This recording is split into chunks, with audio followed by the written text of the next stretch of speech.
ఇన్నాళ్ళకి వందే మాతరం బిల్లు అయితే ఆమోదం పొందింది. వందే మాతరం బిల్లు అంటే the prevents of insult to national honour 1971 చట్టం ఏదైతే ఉందో ఈ యొక్క చట్టాన్ని మార్చారు. అంటే కొంచెం సవరణ చేశారు. సవరణ చేయడము అంటే ఏమీ లేదు, దీంట్లో వందే మాతరం గేయాన్ని కూడా చేర్చారు.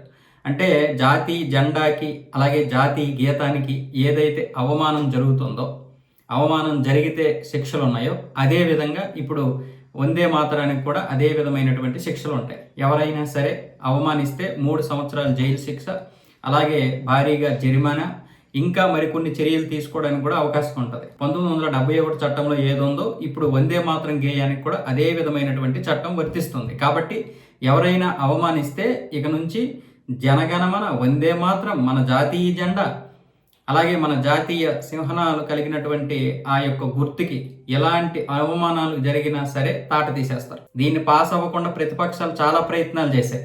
ఈ రోజు కూడా చాలా ప్రయత్నాలు చేశాయి. 24వ తారీఖున నిత్యానంద రాయ్ సహాయ మంత్రి ఎవరైతే ఉన్నారో ఆయన దీన్ని ప్రవేశపెట్టినప్పుడు కూడా రాజ్యసభలో ప్రతిపక్షాలు చాలా వరకు గోల చేశాయి, చివరికి పాస్ అవ్వకుండా చేశాయి. కానీ ఇప్పటికీ వాళ్ళు మాత్రం ఆపలేకపోయారు. ఈ బిల్లు ఎందుకు ఆపాలని ప్రయత్నాలు చేశారు, ఏంటి దాంట్లో ఇది ఉందంటే కేవలం వందే మాతరం మాత్రమే కాదు, ఇందులో దుర్గదేవిని స్తుతిస్తూ కూడా కొన్ని చరణాలు ఉన్నాయి. ఆ చరణాలను కూడా ఆలపించాల్సి ఉంటుంది. ఇప్పుడు దీన్ని చాలామంది ముస్లింలు మొదటి నుంచి కూడా మేము దుర్గమాతని స్తుతించలేమని చెప్పి వాళ్ళు ఇచ్చేశారు. కానీ ఇక్కడ ఎవరైతే రాజ్యసభలో ఉన్నారో వాళ్ళకి కూడా అది నొప్పేనంట. రాజ్యసభ ఎంపీలకి నొప్పే, లోక్సభ ఎంపీలకి నొప్పే, ఇంకా ఇక్కడ ఉన్నటువంటి వారందరికీ నొప్పే. సరే, ముస్లింస్ మేము స్తుతించలేమంటే ఒక అర్థం ఉంది, వీళ్ళు ఎందుకు అంటున్నారో అర్థం కాదు.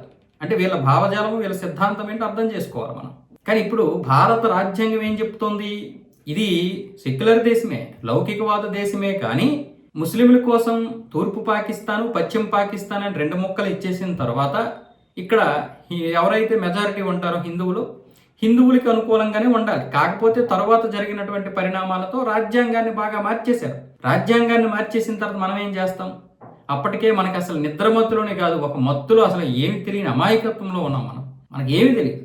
వాస్తవంగా చెప్పాలంటే కరోనా వచ్చే వరకు కూడా మనకి ఏం జరుగుతుందో కూడా తెలియదు. ఇదేదైతే ఉందో 370 చట్టం ఉందో కశ్మీర్లో, ఆ 370 చట్టం రద్దయిన తర్వాత అసలు ఏం జరుగుతుందో దేశంలో అర్థమైంది మనకి. అంతవరకు ఎవరికి నిద్రమత్తులే తప్ప నిద్రమత్తు కూడా కాదు, అది ఏం మత్తు కూడా తెలియదు. అందుకే అంత సదావుగా వాళ్ళు నరుక్కుంటూ వెళ్ళిపోయారు, మనకు అసలు అర్థం కాలేదు. మనలాంటి వాళ్ళు అప్పుడు ఎంతో మంది ఒకరో ఇద్దరో గొగ్గోలు పెట్టినా మనం పట్టించుకోలేదు.